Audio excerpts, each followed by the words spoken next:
Hey, I'm glad you're here. It's always unnerving to encounter something that you simply can't explain.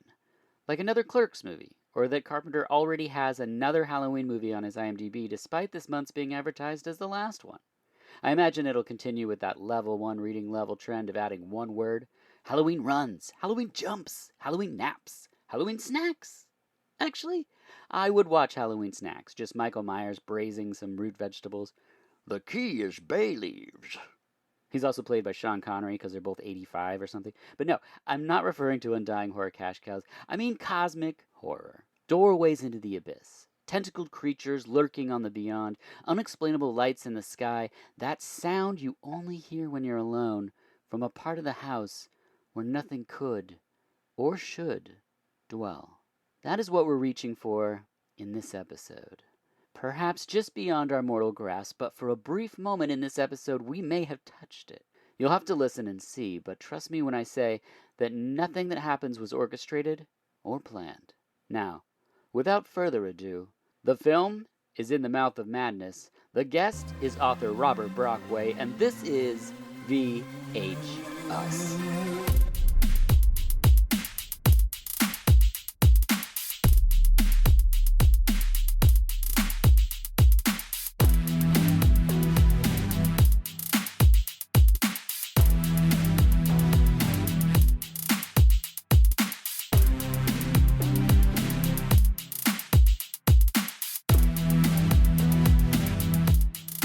Hello, and welcome to VH-Us, the podcast where each episode is about a film and the guest has the profession or experience portrayed in the film. I'm your host, Dirk Marshall, and as always, I implore you to find us online, VHUS_podcast, for Twitter, Instagram, etc. My guest for this episode is author Robert Brockway. Thank you for being here. Thank you. I am a professional Sam Neill as well. That's perfect. People can find you on Twitter at Brockway_LLC. Is that correct? That is correct. Okay, perfect. Anywhere else we need to steer them to up front? I'm about to mention something about a hot dog. Yeah, I was going to mention something about a hot dog too, and the Dog Zone 9000, 2 G's, 2 Z's, which is where me and Sean Baby do whatever we want all the time, and it's awesome. That's true. Come listen. It's a podcast. I didn't even mention it's a podcast. Right. It's more of an experience.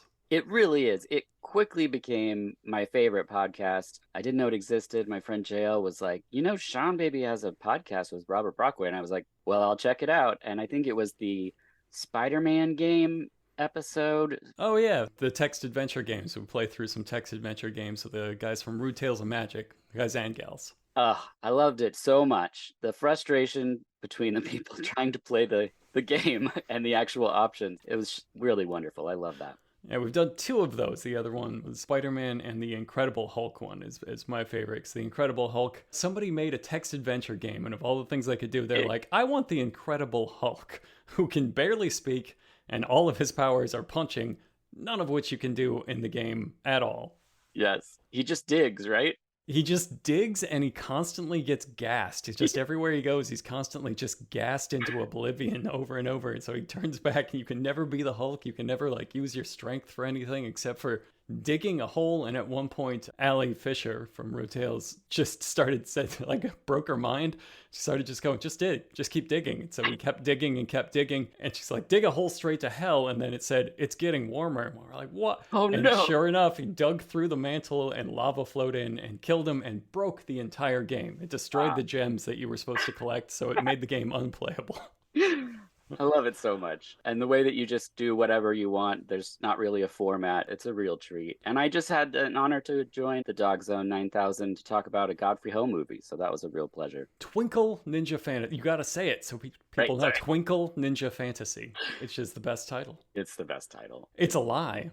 Right. Mostly a lie. It's 2 parts out of 3 a lie. It should be like Twinkle Ninja Fish. I don't know. I didn't even see any twinkles. Right. Even if there were diamonds, I would have forgiven it. But it was Cocaine Ninja Hop Fest, I guess. Yeah, that's fair. And the Dog Zone is attached to 1-900-HOT-DOG, which is, how would you describe 1-900-HOT-DOG.com? It's a really strange thing. It's so weird that it's not supported anymore, really, which is a comedy website. That's right. Yep. Yeah, we don't do those anymore. Oh, it's over? No, we're not over. We're just the comedy. And that's how I'm announcing it here today. Goodbye, everybody. No, we are going strong, but we are the last comedy website where we use pictures and text and make jokes about stuff, and that's it. We don't sell NFTs. We don't sell broken gadgets. We don't hot link off to affiliate sites. Yeah. We just tell some jokes. Perfect. The film that brings us together today is In the Mouth of Madness from 1994. The synopsis is an insurance investigator begins discovering that the impact a horror writer's books have on his fans is more than inspirational. That is the synopsis, and I feel like it's That's a little underwhelming. very A little underwhelming. underwhelming. I would not watch that movie based on that synopsis, and it's one of my favorite movies. That's perfect. At the time of this recording, you can stream the film. There's a Blu-ray, but I suggest, of course, you support your local video store like Movie Madness right here in Portland, Oregon. We'll talk a little bit about who's involved. The director, a little guy named John Carpenter. Oh, that little guy. A That little guy. fella. He did Halloween, The Thing, The Fog, They Live. Do you have any favorite John Carpenters, or is this it? Probably Big Trouble in Little China is my favorite. But this is up there, and The Thing, of course, is up there. And also They Live they're all up there. Yeah, he's one of the directors, when they talk about the big horror directors or whatever, that I just keep listing off movies that he's done, because I just enjoyed so many of them. I've almost thought about revisiting Vampires, the John Bon I Jovi. just watched it a Did couple you? weeks ago. How is it? It was really fucking good. Okay, saw I it love that in the movie. theater, so I got It's not good. Yeah. It's not like dictionary definition of good. right. But it's a great time. There's a line where James Woods is having a showdown with what is essentially Dracula. Mhm. And he has him pinned in this church and everything. And he's going to burn alive and die and explode. And it's so dramatic. And the line he gives him when he looks dead in his eyes is, after 300 years, how's your dick work? Pretty good? Just fuck yeah, that movie. Does he reply? Do we know? I think he just punches him in the face. Okay, sure. I mean, What are you going to say? Yeah, it's okay. I mean, it's 300 years. It is a while. I mean, I guess vampire logistics would dictate how much blood I've drank. Would be like how you don't want to hear this. He gets a chart out. For this much blood quotient, yeah, okay. Like if I drink a really big guy, it's like Viagra for vampires. That's why vampires are drinking blood the whole time. It's not even to really feed, it's just erection. just to maintain their ancient erections, of course. Thank you, John Carpenter's Vampires. Our cinematographer is Gary B. I think it's Kibbe, who did Misery, City Slickers, They Live, and Virtuosity, which I think we all love. Hell yeah. Yeah. Oh, of course. The editor is Edward A. Warshika, who did Big Trouble in Little China, The Running Man, and Child's Play 3. Both the cinematographer and editor worked with Carpenter numerous times. Also big hitters. Yes. Our stars, we got Sam Neill, who did a couple movies, Jurassic Park, Possession, The Piano, Thor Ragnarok, just to name a few. He took this because he thought it was a comedy, which I love the idea that he read In the Mouth of Madness in the script and was like, this is hilarious. It's pretty funny in parts. I can see that. You skipped over my favorite, who was associate producer Artist Robinson, whose parents named him Artist, and he grew up to be a producer. Right. He should have changed his name. That's savage. That's how he rebelled. Yes. I'm an artist. We have Julie Carmen, who was in Milagro Beanfield War, Gloria, and Fright Night 2. And then we have Jürgen Prochnow, which I think I'm murdering his name, but he was in Dune, Das Boot, and Judge Dredd. Those are the trio. We also have John Glover, who is a professional weird researcher who I believe that's the only role he's ever played. If you need a weirdo in an official coat, that's John Glover. Every weirdo you've seen in a white coat is John Glover. That's true. We just did an episode on a movie called Highway that's from 2001 with Jake Gyllenhaal, Selma Blair, and Jared Leto. And John Glover pops up in that movie, and he's like a weird hippie guy with dreads. It's really bizarre, but he's got that same John Glover energy that he carries to every role. He just shows up just to be your local weirdo. Yeah. You need a spare weirdo to cast. It's John Glover. Yeah. And I love him. He does such a great job. He's great. What's your history with In the Mouth of Madness? Is this something you saw when it came out? Pretty close to came out. I think I'd seen it more late 90s from a video store rental when I started really getting into horror as like a teenager. Yeah. But it was, at this point, pre-Lovecraft. I had no idea who Lovecraft was when I saw In the Mouth of Madness. So this was my first exposure to cosmic horror, really, as a genre. I mean, I guess The Thing sort of counts as cosmic horror. It's got, like, vibes of it. Sure. But I wouldn't have placed it back then, not knowing that. I placed that like Aliens and Predator, more of an alien visitation thing than a cosmic horror thing. So I think this was my first exposure to cosmic horror, and I was just completely in love with it. I thought it was so brilliant. As far as I was concerned, he had just invented it right here, because this was the 90s and there was sort of an internet, but you, Right. like, your brain didn't even think, I should go look up what this genre is and what he's paying homage to. Like, I did not think that way in the No, 90s. I I didn't just saw either. stuff and accepted it like chumps. I saw this in the theater, and I think I just walked out and was like, I've seen a movie. That's basically as far as you got, unless you would go find a magazine that had an article, if you were lucky to find one about the movie. We just sort of watched things and then would run into each other in person and be like, Did you watch the thing? And the other person's like, I haven't seen a thing. And then you're like, Okay. And then that's basically it. Let's go watch that. Yeah. We have to make an appointment because it has to be in stock at the video store, and then Right. we have to. Yeah, it was kind of great in its way to be so innocent that you could just watch a thing and then be like, well, I'm done with that. Yep. I don't have to learn anything more about it. I don't have to discover if there are problems with it. Yes. I'm just done. Yeah. This is John Carpenter's first film he made in Canada, and they had the design team from Cronenberg's movies for this, which is pretty awesome. Totally shows. Yeah, I think Makes a lot of sense. Yeah. So let's press play on In the Mouth of Madness. We start with a badass rock riffage, and we see real heavy metal, and by that I mean a printing press. The whole thing kind of feels like Megadeth in a way. Yeah, it's just some sweet, sweet heavy metal. Definitely not Megadeth, Metallica. Right. Like, not provably, prosecutably so, but it's just such a great scene that goes on for what I feel like is 4 minutes too long, and it's just printing books. It's just printing books, Yeah. printing books, printing books. Yeah. Like, why is this badass? Like, you don't even get that it's a horror novel until like 2 minutes into the scene. It's just rollers and paper. Yeah. It's weirdly way more compelling than I remembered it being visiting this time. Yeah, printing kicks ass is what I took away from that. Really cool.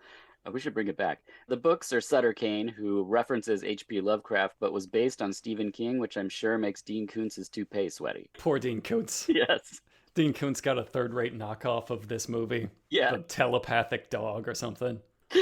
Probably saw it. We get a long shot of the ambulance arriving at an asylum. John Glover's there to admit the patient. This was actually the water treatment plant in Toronto. Their water treatment plant looks amazing. It does look amazing. It looks like an insane asylum. Yes. It was spot on that they would build this as an insane... Why did you build an insane asylum to treat your water? The design people were like, here's your water treatment plant. And they're like, that's an asylum. And they're like, damn it, we did it again. I don't think we need cells for the water. I don't think we need to, like, cage the water to keep it safe. That's how you treat it, right? Sam Neill arrives as John Trent, and he's wrecking people's balls and struggling, but they throw him in a cell, and then he shouts one of the great lines of the movie, sorry about the balls. Oh, wait, what's wrong? Look, I'm sorry about the balls. It was a lucky shot, that's all. Wait! I believe it's his first, like, fully coherent spoken line. Yeah. And what's great about his first line being sorry about the balls is that it's not like a throwaway line. It becomes an important callback later that they use to, like, establish a timeline. Sorry about the balls is vital. I hope you were paying attention. Oh, next John Glover turns up the tunes, and it's the Carpenters, which I was surprised that John Carpenter went that route, but suddenly a knock at the door and massive hallucinations. It would seem John Trent is cracked. And speaking of cracked, you were a senior editor and columnist at cracked.com. What could you tell our audience about that experience? What a segue. What a powerful segue. Yeah, I was senior editor and columnist, started writing for them in 2007 and stuck with them all the way until just a couple of years ago when we were firmly a sinking ship at that point. I was the rat that was going to go down with it, but they would not have it. And it's sad what's become of it now, but we did some really great stuff back then that I remain proud of to this day, and I'm proud of a lot of the people that work and did work there. Man, it was just, you never really realize how special a place is until it's gone and over and you look back on the legacy of it. Yeah. But fuck that, we knew we were special. We were special as hell. Just huge egos the whole time, and rightfully so. And is that how you came across some of the people that now are attached to 1-900-HOT-DOG? Definitely. We got a lot of our columnists. We got Alex Schmidt, who ran the podcast over at Cracked. We've got Jason Pargin, who was also used to be known as David Wong, who does a ton of columns for us. whenever he has time, which he insists is never, but is kind of always. Lydia Bug, who was one of my personal favorites. She had a column for a little while over there and has a great column for us now. And Brendan McGinley, just Tom Ryman. We have so many of the cracked all-stars who are working for us because they still want to write jokes. Yeah. With no other step, no other thing. Let me write jokes about cursed weird artifacts that we find, strange books and broken video games and movies kind of like this one that just kind of feel like they shouldn't exist. And so moving that from your work at Cracked to now at 1-900-HOT-DOG, is it columns or articles? What do I call the... Columns, I think sort of our distinction that we held on to after Cracked was articles were really something that's like a group effort to put together. You can have an author of an article, but it'll get pretty heavily edited by maybe 2 people. So you might have one in a second pass and then somebody else will do images and it gets a flagship spot, but it's very much like an expensive group effort. Whereas a column, as we build them at Cracked and as we do at 1-900-HOT-DOG, is almost entirely just you. We might help out with some editing here and there, but it's a very light touch. Sean is a whiz at Photoshop and not all of us are.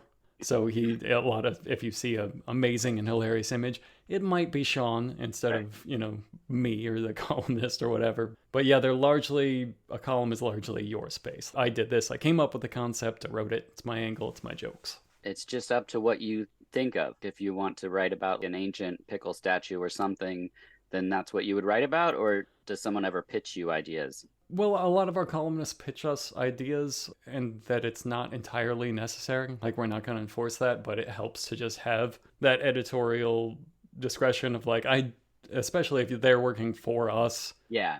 They want to know what we want. They might not have the same sensibility, so it helps them to nail it down or spitball a little bit, but honestly, we just let them do whatever they want.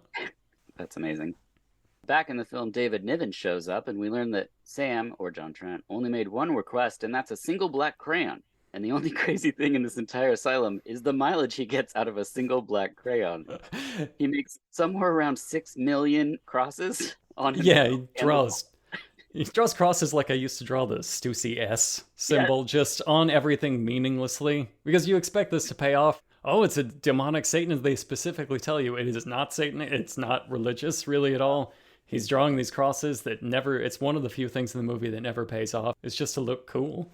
Yeah, it's such a bizarre, because it's not going to ward anything away. It does nothing, and he never talks about it, and nobody else talks about it. It just sits down and he's like, well, this is my thing now. This is like an emo kid sitting down at the dinner table for the first time, and they're like, oh, you're like this now? Like, yeah, okay. Yep, I listen to the Carpenters and I draw crosses. This is your fault. You played the Carpenters, and this is how I responded. Sam says, you want to know about my them. You're waiting to hear about my them, aren't you? Your what? My them. Well, every paranoid schizophrenic has one. A them, a they, an it.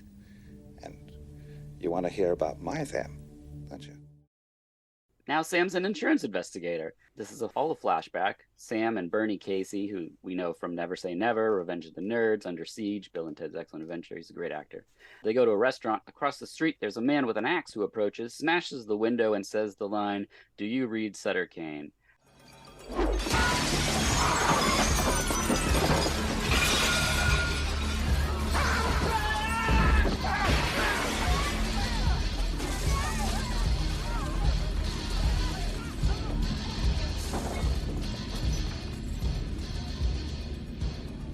Read Sutter Kane.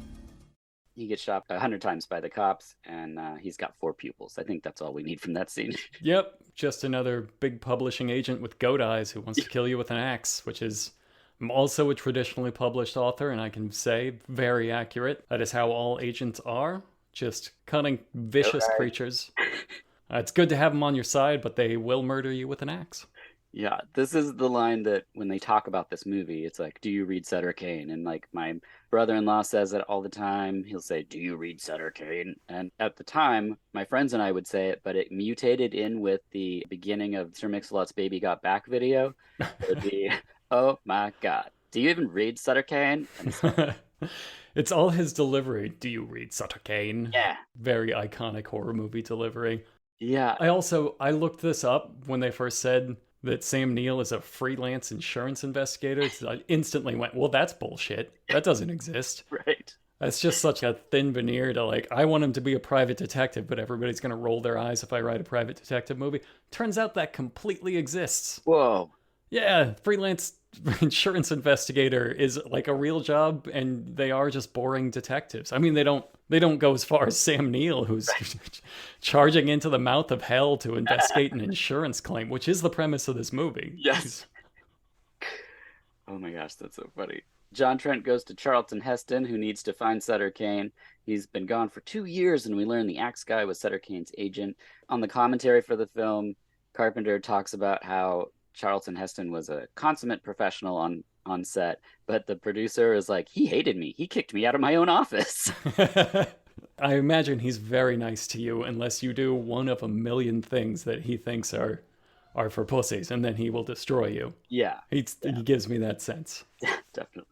John Trent and the secretary leave the building while 1,000 extras wander around. I love this like tracking shot, but there's so many people in the background of this scene. It's really incredible. Publishing is such a busy and successful industry. You got to just show the hustle and bustle. It's not at all like mostly nerds reading at their desks. Right. I like how weirdly horny the assistant is, Linda Stiles. She just visual shorthand for what she is going to be. She takes off her glasses and deep throats every part of them before like putting them away. And you're like, So weird. yeah, I get it. I get what you're going to be there. And Sam Neill is fully on board immediately. He's just eye fucking her like every single scene she's in. Yes. They pay it off so weirdly and like deny it. And it's just, she really wants to fuck, he really wants to fuck her, and they both hate fucking, I guess. It's so bizarre. On his way home, he sees a guy spray paint a wall ICA, and he's beaten by a cop. Accurate. Yeah. This was New York in the 90s, or 80s, or 70s, or now. Yeah. Oh, jeez. There are riots happening at the Sutter Kane bookstores, so John Trent goes to get some, and a man approaches him and says, "I can see." And he clearly looks very unwell. I'm shocked that he can see, actually. That's the shocking part. Sam dreams of a cop beating a man, and the wall says, "I can see," and he's surrounded by people with axes that hack up the agent. I can see. Excuse me? He sees you. Right, tell him I say hi. And then the cop is next to him. We get a lot of fake out dream parts in this, and I guess that's all attributed to the script. Yeah, the fake out dream part that doesn't really go anywhere was one of the few weak spots of the movie where you're just like, okay, Yeah. what are we going again? Because they do it over and over again, and it changes and gets a little worse each time. But then it stops, and as far as I can tell, it never paid off and never really referenced. No. I think John Carpenter just hates cops. I think he's just not a narc, is what he wants you to know with this. Yeah. Then he cuts up the book covers to make a map of hell. I mean Vermont, which my other title for this film would be In the Decoupage of Darkness, I think is also fitting for this scene. I like that they implied that he's, God, what does he say? He says something like 1 billion people read my books or something. So everybody in the world is reading them. And the way he finds this is that the covers of the books have a very conspicuous red line making a weird shape on every single cover. And he's the first person in history to think of putting those together. Like dorks that liked horror books didn't exist. You would have figured this out instantly. Right. Yeah. But also pre-internet, so maybe nobody communicated that they figured it out. Back then, you put it together and you were like, oh, cool. Guess I'm going to put that on my wall. Yeah. No, that's true. I remember I liked 9 Inch Nails when they put out their first album, and then I bought one of the singles, and then on the spine it said Halo 2. And then I was like, Halo 2? And then I realized they were numbering all of their releases, Halo 1 through whatever. So then I could find the ones that I was missing as I was randomly collecting stuff. But nobody cared. And anytime I told someone that, they were just like, what are you talking about? And I was like, right, because you can only tell people you know in person, and nobody likes the same things as you do. So you're just, I don't know. What is our common touchstone? Yeah, didn't have one. Sam thinks there's a publicity scam. So John Trent, and I keep calling him Sam, but he's, okay, John Trent. It's Sam. It's Sam Neill. Sam Neill in every movie getting just increasingly sweaty and manic, which is him and Bill Paxton. It's my favorite roles when they are free to just I know who be a glistens goddamn now. lunatic. I We don't know. Who is our sweaty lunatic? We need a new glistener. We got a lot of white Chris's, but I don't think any of them glisten. Yeah, there's a gap. Maybe he's not there yet. I think Robert Pattinson will get there. Oh, yeah. I think in like maybe 10 more years, he'll start sweating and getting weirdly manic. Yes. And then we'll have a new Sam Neill / Bill Paxton. Okay. We need to put some money into that happening. We need to put some cocaine into that, man. That's it, yes. John Trent and Linda Stiles head to Hobbs End. John Trent honks a horn while she's sleeping, and she hits him with a bag of chips because he's kind of a jerk.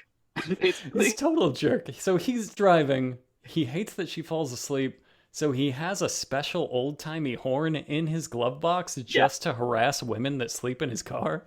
Like, why do you... It's never a question, why do you have that? It's a weird choice. They drive through the night, and she sees a boy on the bike, because now she's driving, because he hates that she was sleeping, so he's now sleeping. And then she sees an old thing on the bike, and then hits the old person on the bike, but then it has the kid's voice, and then it rides off, and then she goes right back to driving because John Trent's a dick. It's such a dick move. Like, she's driving in the middle of the night. Bill is like, might this be a hallucination, when she first sees like the kid riding on the bike, and then she sees him again, and he's a very old creature, and then she sees him a third time and just completely obliterates him with the car. Yeah. And it's not a hallucination. They get out and are like, oh my god, you just killed this thing. Yep. And it gets up and rides away, and Sam Neill's like, yep, well, back to napping. Hop in the driver's seat with this fucking post-traumatic stress that you now have, and you're gonna drive the rest of the night. Yeah. She hallucinates that they're flying. They cross a covered bridge to Hobbs End, and then John Trent wakes up and says, I can't believe I must have slept through the whole night.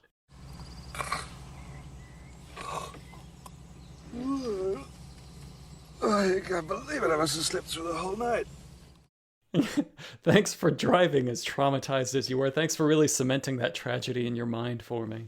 I really love that car scene, though. Yeah. That's the first time I knew it was something special, was the way that he lit that car scene to where it's just the only light is the two of them and the seats, and then you only get like a sense of the car because of the shape that they're in as they're lit. And it's just the night is a void around them, the road is a void, and that makes it so effective when they cut back later and she looks down all tired and then thunder erupts and it shows that there's nothing beneath her. It's such a cool scene and like a way to do that. I was like, that's what one of the things I remember when I picture watching this movie for the first time was seeing that scene and being like, oh shit, yeah, that's something new. Yeah, it's a really cool transition too as they go through the tunnel, and it's just bolts of light coming across the screen. Yeah, to settle that you're wandering through into a nightmare land. There's a lot of these movies that are, city folk come to a weird small town and there's something wrong with the way they arrive there. But this is the coolest way I've seen that done.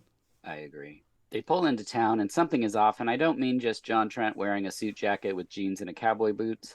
She sees a gaggle of kids who all look sick, like they've been affected by a carrier wave. Speaking of carrier wave, I believe you are the author of a post-apocalyptic horror epic. Yeah, my book is called Carrier Wave. That was the last book I wrote, and it's like 900 pages. It is a very long book about a signal from space that slowly destroys the world over a span of decades. It causes people to go insane according to what sort of aspect of their mind is most dominant in their personality, whether it's their greed or ambition or empathy or whatever. That becomes a very tribal thing that turns them into not just zombies but monsters, and the signal sort of becomes the monster, and it follows this whole thing. I did it as like a short story anthology, but it becomes a novel about halfway through because the short stories, they all tie in together, but they start very, very literally tying in together once you really see the threads. The last half is basically just a novel with a lot of viewpoints. Yeah, I did it that way so I could more fully explore scale, because it starts in the 70s and then it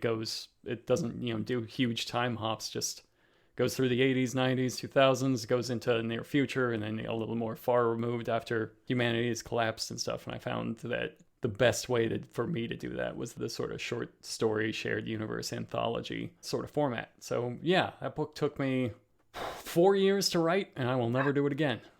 I don't know if I even want to write anymore, but yeah, that was a lot. That's incredible. And people can find that on Amazon. Is there anywhere we could direct people?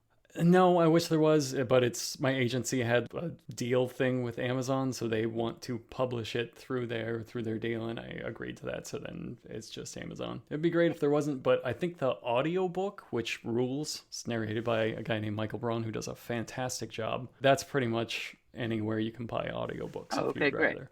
Although again, it's a 900-page book. It is literally 24 hours long, so it will take you a full day of your life to listen to it. It's probably worth it. Probably worth it. Definitely worth it. Probably really sell people on it. They enter a hotel and she rings a bell and the old lady enters. It's Frances Bay from Blue Velvet, Happy Gilmore, Critters 3. Linda sees a painting change and move, and John and Linda are like, this is all real. If you could be trapped in something that you've written about, how much would you hope it wouldn't be Dick Fight Island? I don't know. I mean, Dick Fight Island, there's a lot of positivity in Dick Fight Island. Say what you will, at least all of those warriors have genuine affection, and they all consent to enter this contest about power fucking each other into submission. I don't know. I think I've written about quite a few worse things than Dick Fight Island.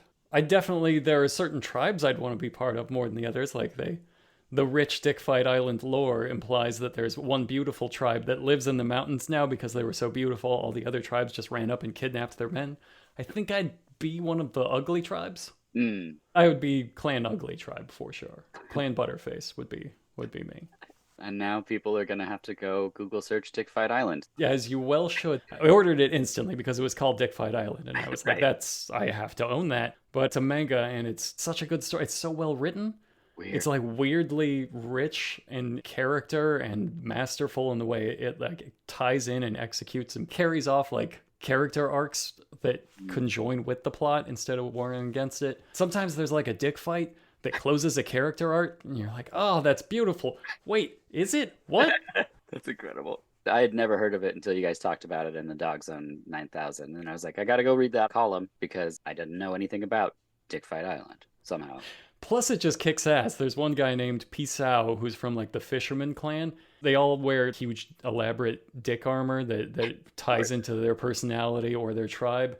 And his is just a huge, like, razor sharp fishing hook over his cock. Here. And so when his fight starts, the other guys are like, the premise is that you have to make the other one come first, and that's how they lose. That's how you lose. But a lot of the other guys go right for the hand job, and what Pisao does is he just runs out and he kicks his opponent straight in the face and flips him over his shoulder, and then he drops down on one knee and splits the other guy's armor in half with his dick. He splits the other guy's dick with his dick, which is the most like powerful demasculating ownership move. Just a dominator, Pisao, all-time dominator. Peace out. Well, just like in the movie, they wander up to a church. Oh, jeez. And a bunch of people in trucks approach, including Wilhelm von Holberg, who was in Ghostbusters 2 and Die Hard. They shoot their guns once or twice, and then the church opens and there's a kid, and then he disappears. Give him back!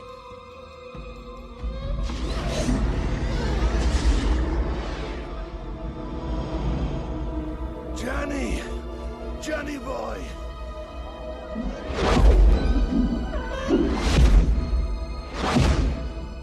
And it's Sutter Kane, and it's real creepy, and there's Dobermans that try to eat the men, basically. That's I like that Sutter Kane is dressed and styled exactly like Neil Gaiman. Yeah. Like he doesn't look like Neil Gaiman, but had the haircut, the like demeanor, the entire outfit with the long coat. It's just like Neil Gaiman is the coolest, isn't he? I wonder if you saw that too. He was doing his thing. Yeah, he was before. He was doing his thing in the 80s. Yeah. So yeah, this is Neil Gaiman. Neil Gaiman is the Antichrist. Yes. A diseased kid says she can see. It's very creepy. And then Trent's like, this is all BS. So they take off. Linda explains that there was a stunt, but they weren't supposed to find anything like Hobbs' End.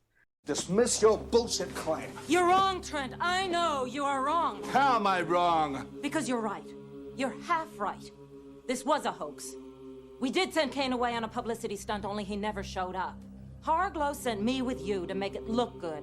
Only we weren't supposed to find anything, but we did. That's how I know what we're seeing is real. We didn't stage any of this. The new book is all about the end of everything, and if the world were to end by way of one of your columns, how much would you hope it's not those turtle boys who suck souls out of butts? I'm down with that one. I'm with you on that Oh, one. you I don't have a defense for that one. Okay. That was Sarah Zanmai I wrote about for a column, and I wrote about anime a lot in the early days of the site because there's a lot of crazy, weird, cursed anime out there. It's very rich, and I still have an entire bookmark folder that is just hundreds and hundreds of entries of like weird animes I should write about. But man, that one, I wrote about these turtle-sucking, asshole-sucking turtle boys, which is part of Japanese mythology. It's the kappa, and I guess they think some key part of your humanity, not quite your soul, but maybe your soul, is located up your butthole, and you can never like poop by a river because a kappa will run up and suck your soul out of your ass. Well, Because that's what they do. And so this anime was about young children that get turned into kappa and have to suck their enemies' buttholes to get their souls out. And so there's a lot, like right away, I don't need to go into what's wrong with the premise now that you know the premise. right. It's very self-evident and just very graphic. It's not to the point of pornography. This was a mainstream anime that was run on just any channel with commercials. Somebody sponsored it. This was on TV? Yeah, this was on TV. It's not graphic in the sense that it's pornographic, but it's very detailed. Wow. Yeah, that scarred me for a little bit. I had to lay off anime for a long time, and I'm still a little gun shy. Well, speaking of detail, John's leaving town, and the painting has people with mutant faces, and the old Speaking of buttholes, has red around her eyes, and an old naked man handcuffed to her ankle, which is exactly why I steer clear of bed and breakfasts. every time, they a freak. She's freaky. We see you, girl. We see how you like to freak it. Yeah, I'm sick of handcuffed old men. You keep them away from me when I'm at the waffle station. Next, Linda steals his car so he can't get out of town, so John goes to the bar. The guy who was attacked by the dogs is there, and he's got a lot of exposition to throw out. You're a writer? No. You an actor? Take a hint. Leave. This ain't no tourist town. Oh, I've been trying to. You guys are good, you know. You, the old lady at the hotel, really, really good. Kane's been messing with the church. Now something came leaking out, took the little ones first and passed it on to us. Can I buy you a beer? Don't let it get to you, just get out. At the church, she runs into the kids, who say it's Mommy's Day, which is never a good thing to hear from any gaggle of children. Know what today is? Today is Mommy's Day. Especially the diseased ones that look like mid-transformation, that one guy that disintegrates in RoboCop. Yes, yeah. Like, that's very much the makeup job. Man, I am scarred by it. I remember that guy. I remember every detail of that guy. Yeah. She enters Sutter Kane's church. Now, we don't know where Sutter Kane got started, but we also don't know where you got started. So where did you begin with writing? With writing professionally, it was Cracked. In 2007, I submitted an article to their writer's workshop then, and they liked it and took it, and then I kept submitting, and they kept taking them until I got a job, and that was great.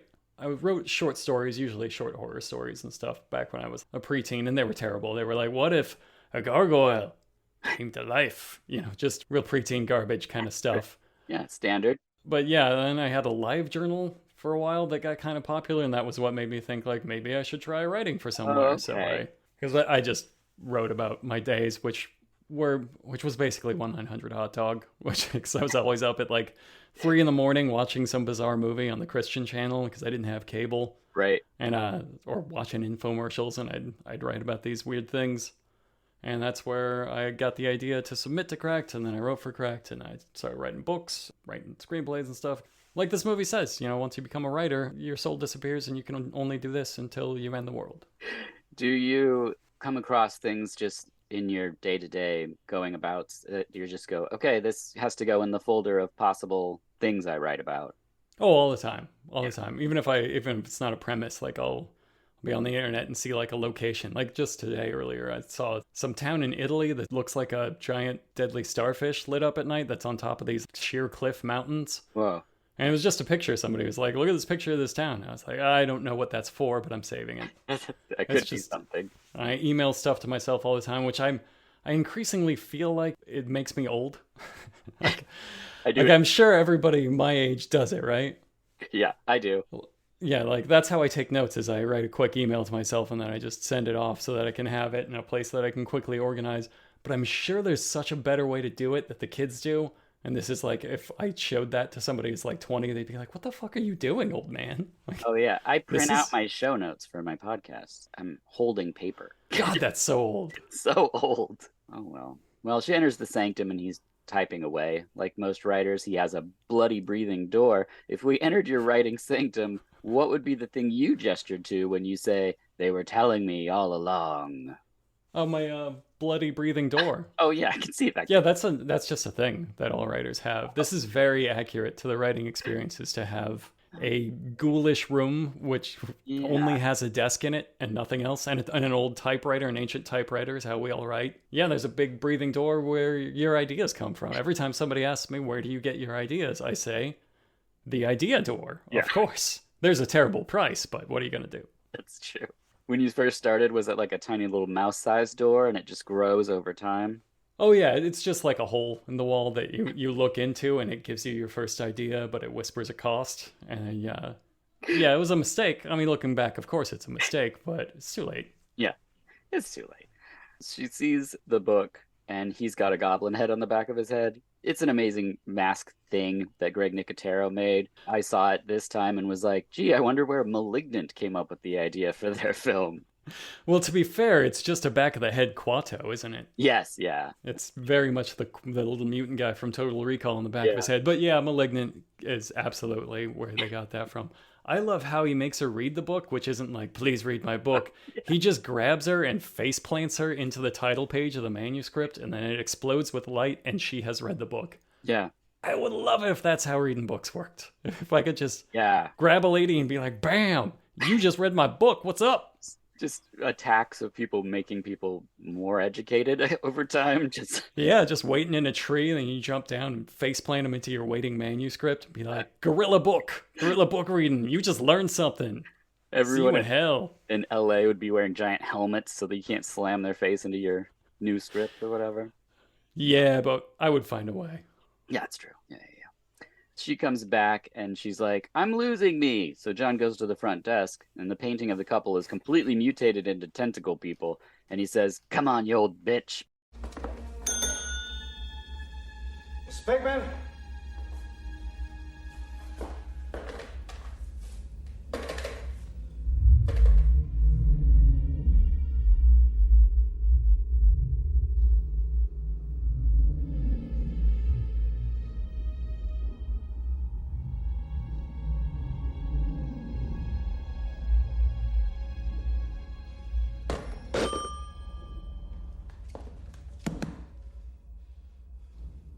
Come on, you old bitch.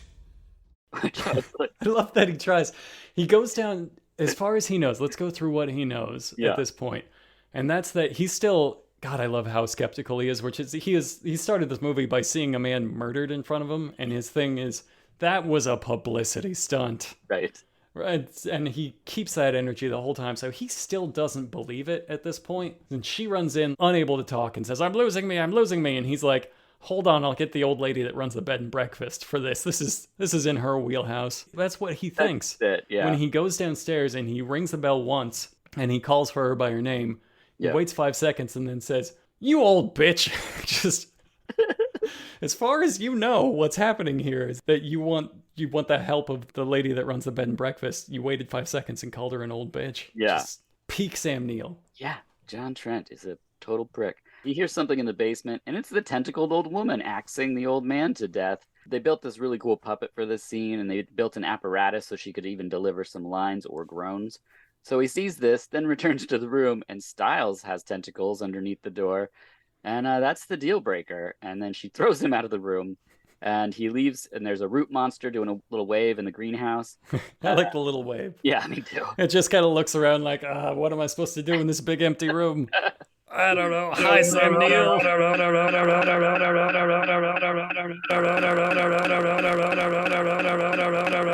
don't know what that is.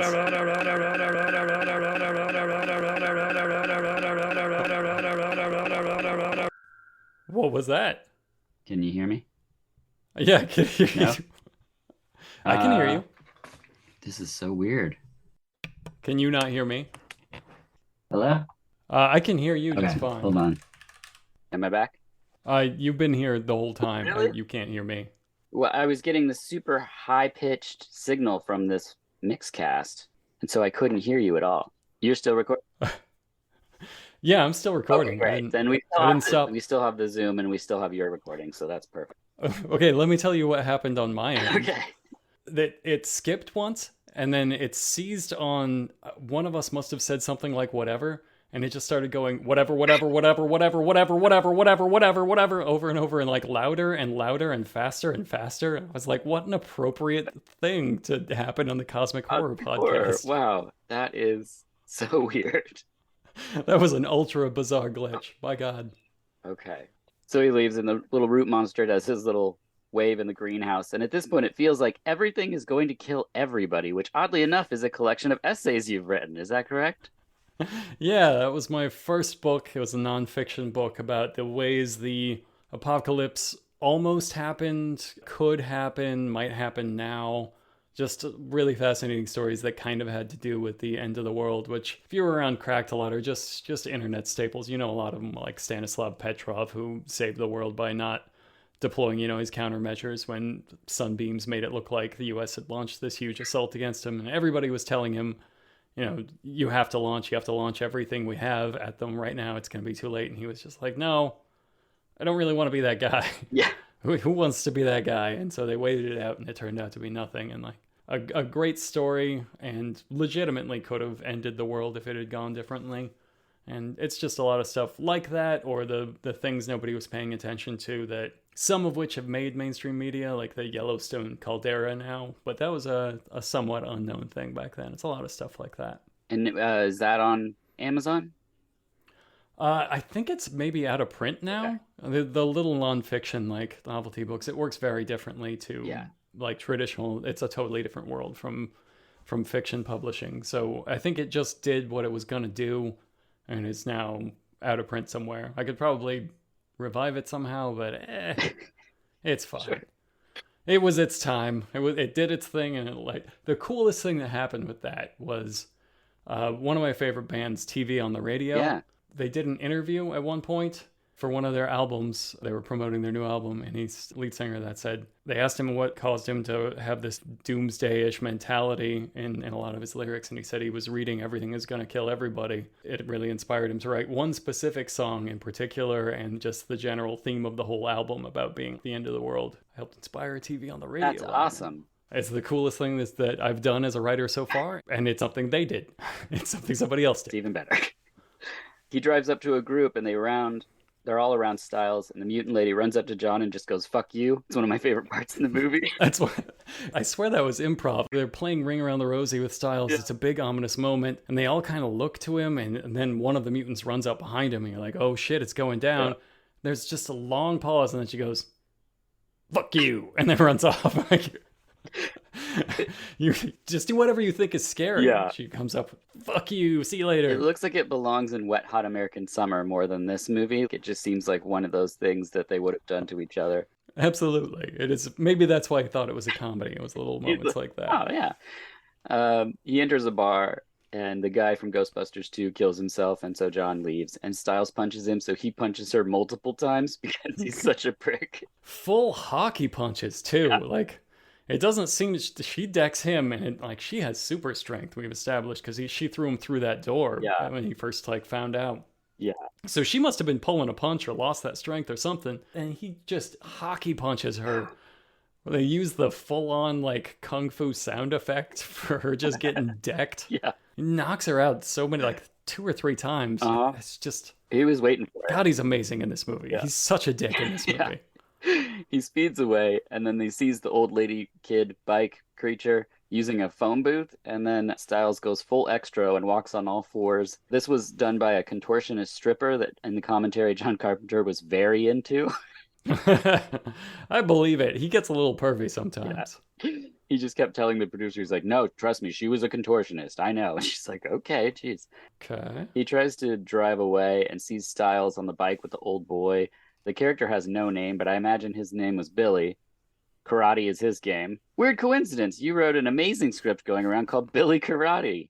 What is it? Where can people find it? Billy Karate is a screenplay I wrote that is, first of all, a love letter to the martial arts movies of the early 90s that starred Mark Dacascos and Brandon Lee and Dolph Lundgren and various other white guys. That's this section. Like Dolph Lundgren. Yeah, that entire section, which is just, there was a period in the early 90s especially where you were violently, vigorously clueless about martial arts, but you knew they kicked ass, so you just made a movie about them. So this takes place in the universe where those are all true. It's kind of like the Last Action Hero universe, but for martial arts movies of the early 90s. It's all about him avenging his sensei, but he very quickly learns that that's not what it's really about, and it's about like confronting the ways toxic masculinity has just sort of crippled his ability to deal with loss. He deals with it in the dumbest way possible because he's just a big fat karate idiot, and it's great and aggressively stupid and ridiculous, and there are many heart explosions constantly, and everybody drives bitchin' IROCs, and it's just a good time. I think it's still floating around. I'm sure you could look it up and find Billy Karate hosted. I think it's on a place called the Stunt List now, which is just for like big crazy stunt specs like Billy Karate that aren't really concerned with getting made so much as they are just doing whatever. Yeah, it's really good. And yeah, that's Billy Karate. It's got it got me a big time Hollywood agent who I love. That's awesome. And he's sent it around, and we're in talks with some people, and nothing's anything until it's something in Hollywood. So there are a million points of failure between here and there, but there are some fun things in motion that are cool to think about. I clicked on it and just thought, oh, I'll just read a little bit of it. But just from the heart exploding stuff in the beginning, I just couldn't stop reading it. So if they can make a film that has that kind of draw without neutering Billy Karate, I think it's going to be something pretty special. Yeah, that's what I hear. Is either you'll write it off as just juvenile and stupid immediately, which fair play, fair point, it completely is, or you'll read it and be like, this is juvenile stupid and it rules. Yeah. And you'll be caught. That seems to be the two reactions. That's excellent. John Trent can't get a break, but we can, so we'll be right back after this.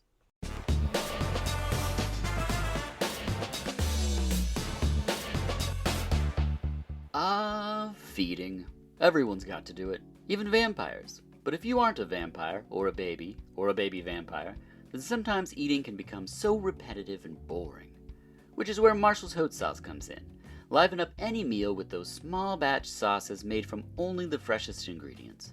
From the sweet, mild heat of smoked habanero barbecue to the addictive serrano ginger lemongrass, or even my two personal favorites, habanero carrot curry and bird's eye basil. In fact, Marshall's Hot Sauce even has a new line of seasonings, including an incredible barbecue rub, a chicken marinade, and even a volcano sparkle that a vampire could eat. The best part is that you can enter VHS Podcast at checkout for 20% off. That's right, liven up those meals and wake up those undead taste buds at marshallshotsauce.com. That's Marshall's, HAUTE sauce.com. And enter VHS Podcast for 20% off. And now, back to the show.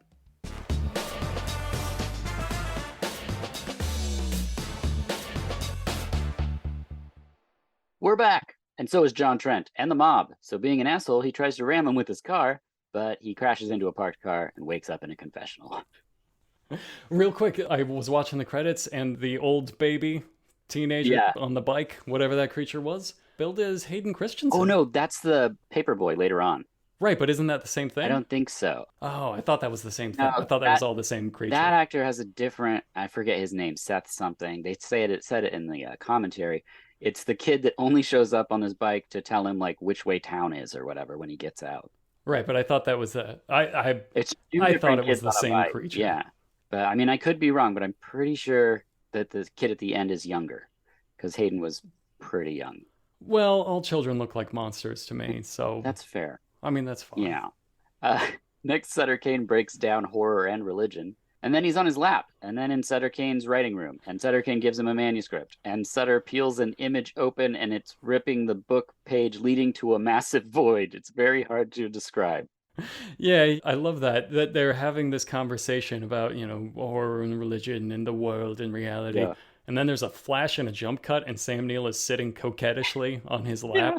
Oh, hello. And then he slams his head into a wall, and then it jump cuts again, and he's sitting in his ghoulish writing room. Yeah. And then he like reaches into himself and he tears away his flesh, only it's the corners of a page. So he tears a hole in the world, but it's just a book. The whole world is a book, I guess, because he's writing this metafiction. Yep. But if you see past the book, it's the void full of demons that are so awesome and cool. If we saw them, we would go mad, so we don't see them. Right. But then we totally see them. Just a little bit. A little yeah. bit. He's chased by the devil beasts out of Hobbs End. There was a 20-foot welded structure with 14 puppeteers on it, 3 people in suits in front. I love it so much. And then they were just like, don't show it very much. Right. But that's the right call, I think. Yeah. Because if you showed it more, you would be like, this is really goofy. Yeah, I agree. On the Blu-ray, Greg Nicotero has a little featurette, and you actually get really good shots of it, and it looks awesome. But I get what they're doing sporadically. But it's not chasing Sam Neill down a hallway. Right. I have a feeling when your rubber puppets all have to like chase Sam Neill down a hallway, you'd be like, maybe not. Yeah. I just love that they did the classic cosmic horror thing of you can never, like, merely glimpsing these beasts will drive you completely insane. And then 2 seconds later, here's the beasts.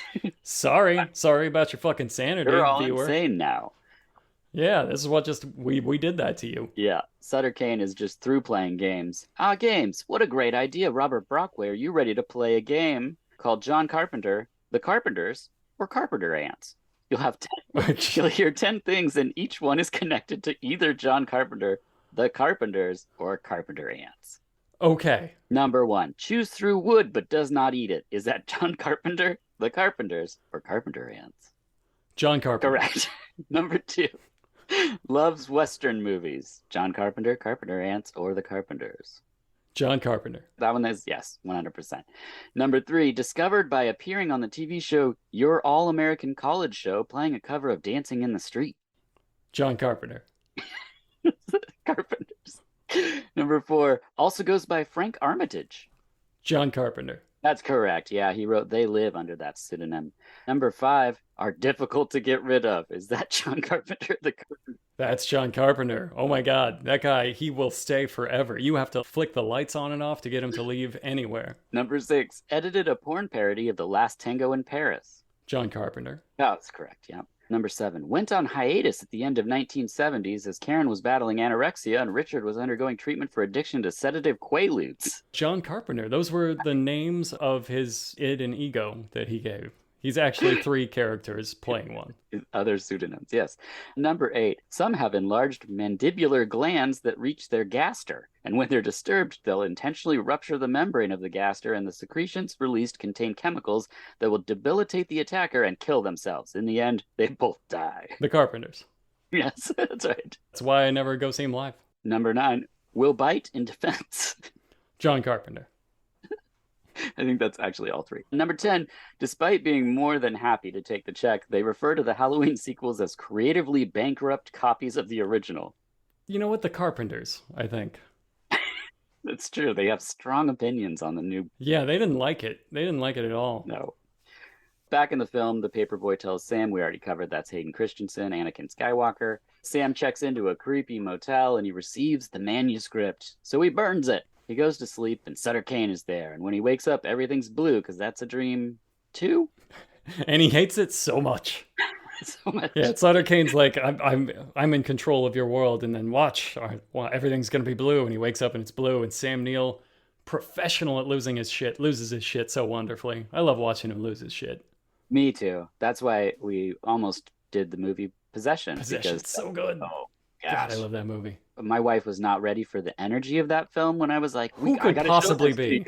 And she was like, this is driving me crazy. Yeah. It's irritating and like heartbreaking and just awesome and super strange, and for nothing else, everybody needs to go watch it, even though you can't find it anywhere, because you need to know Heinrich. Heinrich is the best character that has ever been written. That's true. The second best character is the customer service lady who says, "Are you deaf and dumb, sir?" It's like great customer service.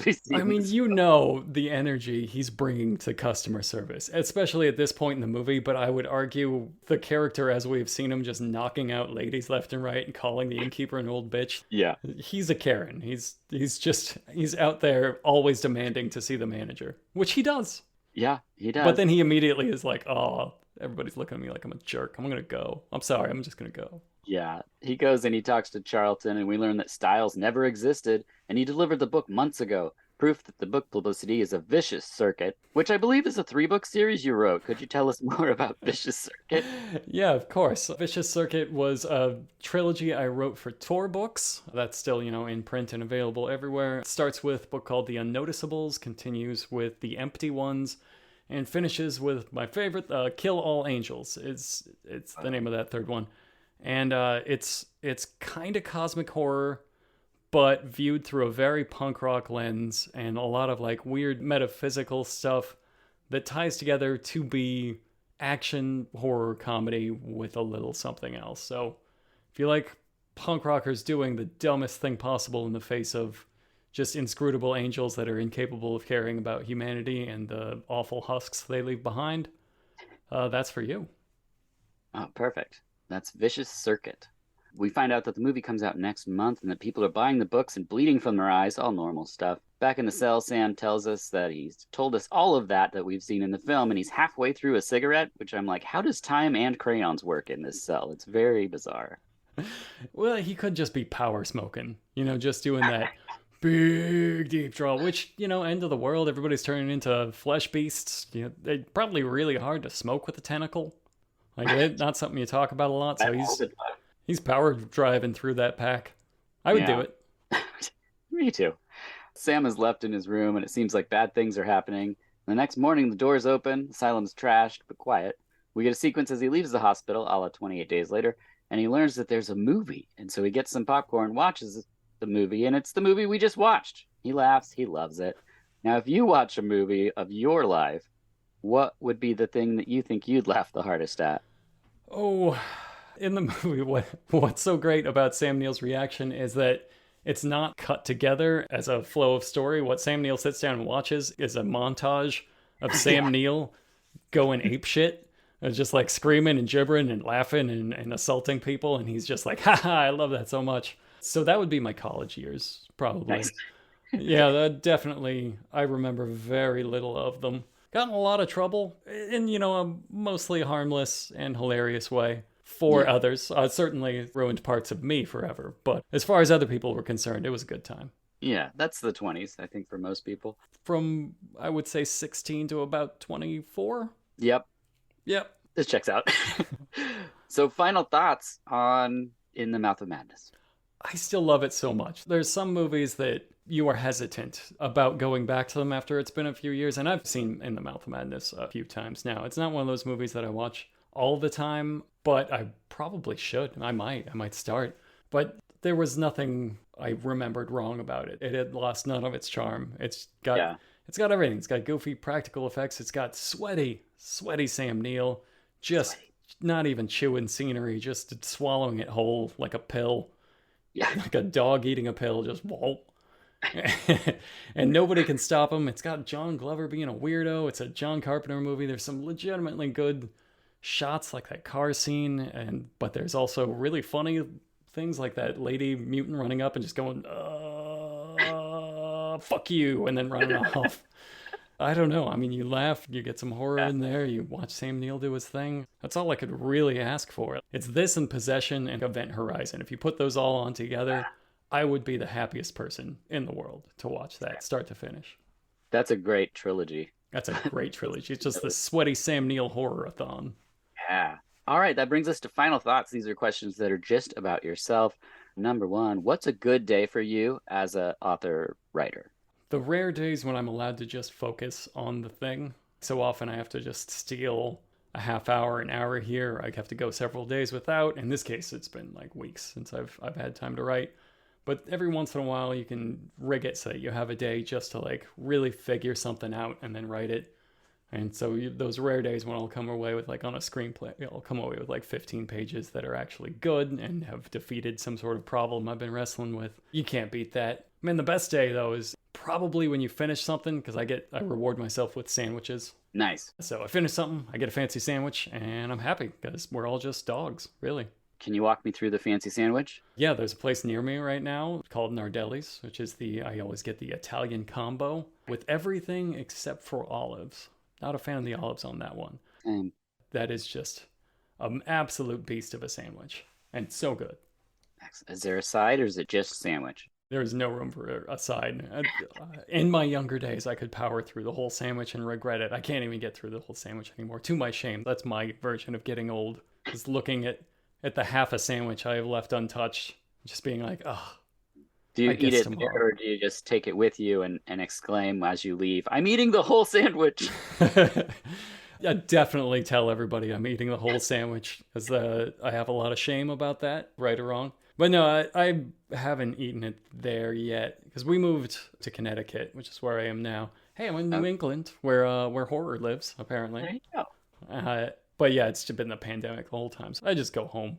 Yeah, smart. What's a bad day like for you as a author-writer? Well, it's pretty bad when you really want to write something and get to something and you're not allowed to because of, especially if it's not fun. Like, it's a little different now that I'm doing 1-900 Hot Dog, and a lot of what I do, not 100%, but a lot of what I do is very fun. So at least I get to do something fun and creatively rewarding in a different direction. And that takes a lot of the sting out of having many days in a row when you don't get to write. But when you're just doing something dull and tedious and repetitive and you wish you were writing, all you think about is going full time and like, why just let me in? Let me do the thing. Yeah. Give me the money to do this and I will do it full time and I'll kick ass. And that's what everybody thinks of. That's why the dream is full time. Do you have any advice for someone who's interested in, maybe they've written something and they go, maybe I could get stuff out there? Is there the best advice that I think Kurt Vonnegut was the one who first said it was, if you can do anything else, do that instead. It's a lot of heartache and frustration. The good days are good, but that advice is more complicated than it seems, because it's if you can do anything else. So if you legitimately can't, then you need to be here doing this. That's the line. If you feel like you have to, then be here. And there's a lot of good stuff that goes along with it. But if you are capable of doing something else that is rewarding and productive, do that. It's going to go better for you. Okay. That's actually a theme for most professions that I speak with. Is there like, if there's something else you could do. Yeah, if you somehow write code or something and you're like, I really like this, and I go home happy at the end of the day, do that. Just do that. Yeah, let's do that. That brings us to the final question. It's my favorite question. Robert, what are your dreams like? Man, I don't remember them so much anymore, but they're very weird, even to the extent the dreams are. I'll sometimes talk to my wife and she'll be like, I was in the Walmart and everybody was looking at me weird. I'm like, I can't relate to that at all. The one dream I remember I had was very vivid, was me and Patrick Swayze were in some sort of small town, rural area. I think that's Roadhouse. There were people trying to get us somehow, but they weren't aware of our super powerful legs. So we had these incredibly powerful legs, but the cost was we couldn't control when they triggered our jumps. So we would be like kicking ass with our super powerful legs, and then one of us would just go rocketing off into the sky in a random direction screaming. And also you couldn't control the landing, so you would just completely eat shit. They were your gift, but you also had to live in fear of your super powerful legs. I would watch that movie for sure. Yeah, those are my dreams. That's why I do what I do, man. John Carter from Mars, but with Patrick Swayze and you. Just and a curse, if it was all a curse. Yes, a curse. Oh, fantastic. Well, Robert Brockway, thank you for returning to Hobbs End. Thank you for sharing some of your path as an author. Anything you would like to throw out there for people to find, or just right to the 1-900 Hot Dog? 1-900 Hot Dog, Dog Zone 9000, and my last book, Carrier Wave. And if you can find it, Billy Karate. Those are all my most recent things. I'm still very, very proud of all of them. Dog Zone 9000 is free, so start with that, and that'll probably bring a lot of joy to your life, unless you hate us, in which case I'm really glad it brings misery to you. Perfect. As always, I'm Dirk Marshall, and this has been The H Us.